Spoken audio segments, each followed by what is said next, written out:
What's going on, everybody? We're trying something a little different this week, not in the traditional studio. I'm with the three-time Hall of Famer Rick Bozich, the future Hall of Famer Eric Crawford, as we preview Louisville's showdown with Virginia.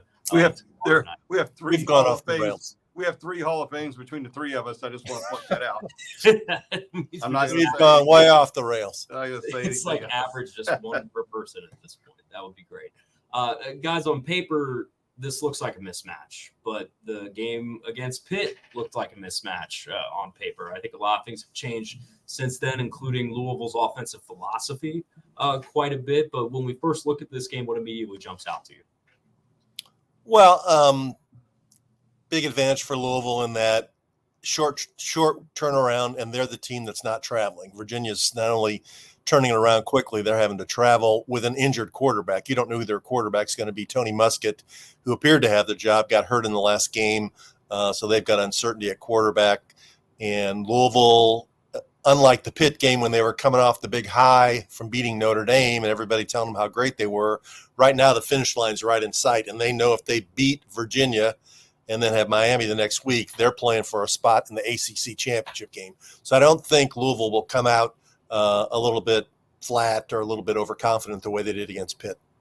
Yeah, I heard that Muskett guy is a cannon. So I don't know. I don't know if that works. Wow. Good night, everybody. We'll see you next time. No, right, get Eric. Look, the big question to me in this game is Louisville. How do they come in? They've had two really sharp performances in a row. So do we see a third? Can we see that happen again? And I think a lot of it has to do with the atmosphere in the stadium. They're a different team in L&N Stadium. The crowds have been great. They haven't, they hadn't been sellout crowd the last couple of years, but they've been really good and loud and had a lot of energy, and clearly they feed off that. That's going to be what I'm looking for. It's just uncanny. This team has started out. They've scored on seven of their last 8. They've scored in their first drive. They've only given up one touchdown in the first quarter all season. That's been huge, getting a lead. And so I think that's what this game is about. It's about Louisville, how well it starts, and riding that momentum. And Rick cracked the code of how they won the coin toss, too. Yeah. That's the real secret. Got tails on both sides. So that's not true because they've won a lot of them at home when the other team makes the call. Yeah. So, every game they've won the toss, they've won. The one game they didn't win the toss, they lost. So they need to find a way to win the toss again. It's amazing how good they've been on the first drive. They've not only kicked off, but they've been dominant on defense to take advantage of it. That's the risk involved in that. And it is a change. I mean, Eric was here. We remember when Petrino, there was no question. You don't even have to look to the sideline. You were taking the ball. That's the way it was going to be, and put 21 points on the board before the other team knew what hit him. Shows the maturation of Jeff Brum as a coach. He realized what kind of team he has, that he's got a really good defense that he trusts, which I know that we're all surprised by after we saw them give up 28 points in the second quarter against Georgia Tech. But they're playing, running game defense football. And I think he knows that at some point he's going to need a big game out of Jack Plummer. I just don't think it'll be this week. I think it'll be more likely to be next week against Miami. My big question for you guys is, if you're Jeff Brum and Jawar Jordan's situation where he's been playing with a tender hamstring now for probably close to a month, do you try and get by this game with the short turnaround without him and try and get him healthier for the Miami game? I would. Personally, I think Isaac Guerrero showed you last week just how effective he can be. He's a physical runner who has better breakaway speed than maybe people give him credit for, and he can be a pass catching back. And I've kind of liked what Maurice Turner has shown in some limited carries. I think he's got juice. So yeah, I don't think there's any harm in. Look, clearly this is an overmatched opponent when we look at every metric going into this game. And now that I say that, Louisville's going to lose by 2 touchdowns because I sat here and said that. But you play it safe. I don't see any harm in that because Jawar, the past couple games when he has played, and we even saw it at Pitt, comes in for a little bit and then basically subbed out of the game for the most part towards the end. So I don't think there's any harm in that. Yeah, I think one thing we've seen, you mentioned the Pitt game. We kind of saw it last week. Jordan came in and played early and then gave way. And I think you could see that again because the start of the game, when Brom talks about complementary football, one of the things they're doing is getting the lead. It allows them to play defense a certain way. It forces the other team to play offense a certain way. They're not getting up big, but they're getting enough of a lead that they can kind of take advantage of that. It's a little harder, and you do things a little differently playing from behind. The other thing that they do, two things here I'll tell you, that they're running differently with Garindo. This last game was a different running attack. They realized they couldn't run him out wide. They basically became Wisconsin in this last game, ran him in the middle, off tackle, between tackles. They were running him that way and springing him in at the second level. They made a change and made an adjustment. Now, at some point, and I suspect Virginia will be this team, if they can do it, it's going to be 8-9 guys in the box, and they're going to have to throw the ball to win. And this may well be a game where Jack Plummer has to throw the ball 30 times in order to win the game. That's going to happen. Either this game, Miami, Kentucky, somebody, they're going to have to complete passes to win a game. So that's the other thing I'm watching for, is if called on to do that, is that something they can do? And that means Jamari Thrash needs to be healthy, and hopefully he's a lot healthier than he was a week ago. The numbers are pretty telling too when you look at I'm looking at this at another screen right now, but they're averaging the second lowest number of passing yards per game of Jeff's whole coaching career as a head coach, but they're averaging the highest amount of rushing yards.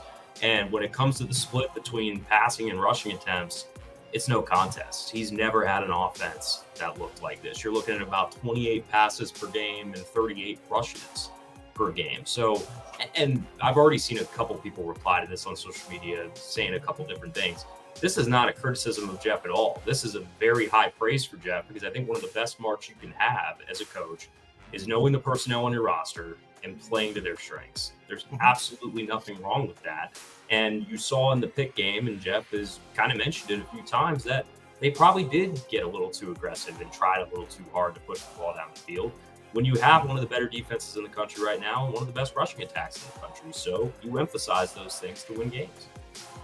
Yeah, I think we saw that at Pittsburgh. I mean, when they were ahead at halftime, came out with the ball to start the second half and went for it on a long 4th and 1 inside their own territory, and it didn't work, and it went downhill from there. And then after they fell behind, they were throwing a lot of long passes. And, let's be honest, Plummer's played some really good games, but he's also had some games where he's thrown some picks. In the last game, there were no picks. There were only, what was it, 12 for 13 or 11 for 12? I can't remember what it was, but it wasn't very many passes attempts. If you're going to play the ground and pound in defense, you can't afford turnovers, because as Brom himself mentioned, they only had 3 first half possessions in the game against Virginia Tech. With the new clock rules, you can't afford to lose the ball and throw it away at times. Well, they threw the ball 52 times at Pittsburgh. And and then they were off a week, and Jeff clearly had a time to think about it and say, you know what, we're not going to win games throwing the ball 52 times. And you look at the games before that, it's 52. Game before that, 24, 35. Those are some pretty high numbers. Last 2 games, they've thrown it 16 and 13. Navy doesn't throw it quite that much, but not many teams anymore are doing it like that. So that's he's not going to become Navy, but for your starting quarterback, throw 12 passes in a game, and 11 of 12 was pretty efficient in doing it. I think they'd love to be able to finish the year that way. I just don't know that opposing defenses are going to let them. At some point, they're going to stack it up in there. And little, Jeff has a lot of creativity open to him. They can do a lot of different things in the running game, run the jet sweep, run the different, trick plays that they can run. I just don't think you want to open that bag up against Virginia if you can help it. Same for Miami, Kentucky, and Florida State, buddy. Yeah. I would have bet a sizable amount of money that you never would have guessed you'd be mentioning Jeff Brom and Navy in the same sentence. We're talking about his offensive approach in year one. We've spent a lot of time talking about the offense, and rightfully so, but I think the reason this team's winning games is the defense. I mean, the defense has been fantastic, especially up front. They've been able to get pressure almost every single game, in my opinion, in the games that we thought were going to be the biggest test for them up front. Duke and Notre Dame, they dominated them. I don't really see a matchup here where they shouldn't be able to take advantage of it again, especially if Virginia's going to have a quarterback problem. Yeah, and you got to give a lot of credit to Ron English and Mark Hagan, who run the defense.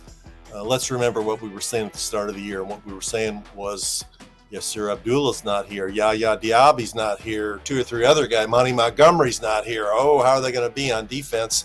Well, you know what? They're first in the ACC in rushing defense. They're second in total defense and scoring defense, and we're already 3/4 of the way through the season. It's not a fluke. And they've shut down a team like Notre Dame, which we saw what they can do against USC if the defense doesn't provide much resistance. So yeah, it's been a very solid defensive effort.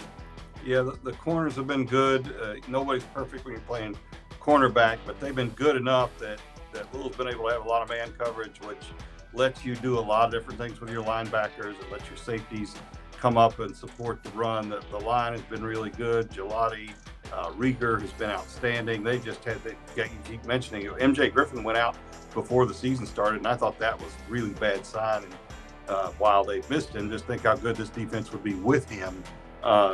It's been fantastic without him. You give up 3 points the last 2 games, and they're going into a game this week where it could be a similar type of story for the defense. And that, you're right, Tom, that's the quickest way for victory for this team is just keep shutting people down. And if they do that, especially these teams like Virginia that could get upsets on their mind, they're not going to shut down a Miami completely and teams like that, but they're going to give this offense a chance to win games.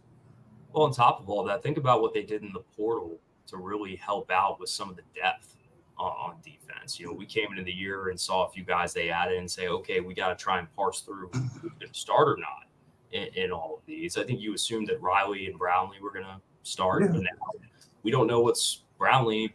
Who knows what his timeline is with his foot? You see guys like Storm Duck step in and Cameron Kelly, and they're playing really well. Even a guy like Jermaine Lole up front, he was really sought after. Yeah. Portal and he's finally healthy, and he works his way into that rotation just to cause more disruption up front. Yeah, Ben Perry, all these guys, Stephen Garrett. They've all every one of them made big plays. So yeah, you're absolutely right. And I'd be remiss if I just didn't mention that I think Ashton Gelati, we talked about Yaya's departure, and as well as Yasir's departure to go to the NFL. The biggest question, one of them I had coming into the year was, is Ashton Gelati going to be able to take a leap from being a guy who has looked good for the most part to being a guy you're depending on every single week to produce and cause havoc? How many guys on this team have helped their pro draft stock more than Ashton Gelati this year? He's been fantastic, whether it's setting the edge, rushing the quarterback. Brom compared him to George Karlaftis in terms of the versatility. You can play on the edge, you can play inside. He's been, I know we all get wrapped up in Jawar Jordan because of the touchdowns and things like that, but if you gave me a vote for team MVP, Ashton's in that conversation. Brian Hudson and what he's battling through leading that offensive line, those two guys in their respective groups have really stood out. Louisville, number 11 in the college football playoff rankings. We know what's at stake for the ACC championship game. There's even a scenario out there where they could clinch it before they even go to Miami, which is insane. And I think we can end here. How crazy is it to even be talking about this in year one under Jeff Brom? I thought they'd be good. I didn't think they'd be this good. Nobody mentioned it before the season. What we did say was the schedule was favorable, and it has been, but they've taken advantage of it and won, games that early in the year, especially the Georgia Tech game could have gone either way. The Indiana game at one point looked like it could have gone either way. The NC State game could have gone either way, and they won all 3 and got their confidence up. And since then, it haven't been close games. When they've won, they've dominated. Yeah. It was crazy to talk about it in August, but it's not crazy anymore. Now they better get there because they've got the chance. They need to beat Virginia. All they have to do is beat He's Virginia. Raising the bar. It was here, now the bar's here. But all they have to do is beat Virginia and let the rest sort itself out, which they're going to do. If Duke beats North Carolina, I think that number 90, Virginia. That does it. Yeah. So you have a winnable game at home on Thursday night with all your fans to go to the ACC championship. There's no lack of motivation. It should be a fun night. At Louisville, the only problem is even if you win, you can't celebrate it because you don't know. They may have to go to Miami and win next week, but we'll see how that plays out. We know the way to Charlotte. We've made that drive. Yeah, we can get there. But you can't. What's so funny though is that they can't overlook the last game of the season if they already clinch a spot in the ACC title game with how games have gone against Kentucky in recent years. Like, I think it may be in other scenarios you could make an argument where it's like, okay, maybe we save our guys for the biggest game of the year, which is the ACC title game. That's not the case. Nope. At all for that UK game. Not going to happen. Yeah. Well, Florida State will be playing a rivalry game that weekend too. Yeah. They got to go to Florida and play. So That's true. we'll be talking. Yeah, that's a discussion when we get to it. That is an interesting discussion. Yes, it is. All right. Well, we will see all of you tomorrow night at L&N Stadium. And if you can't make it, of course, keep up with us on WDRB and WDRB.com for coverage on the air and online. Thanks for watching.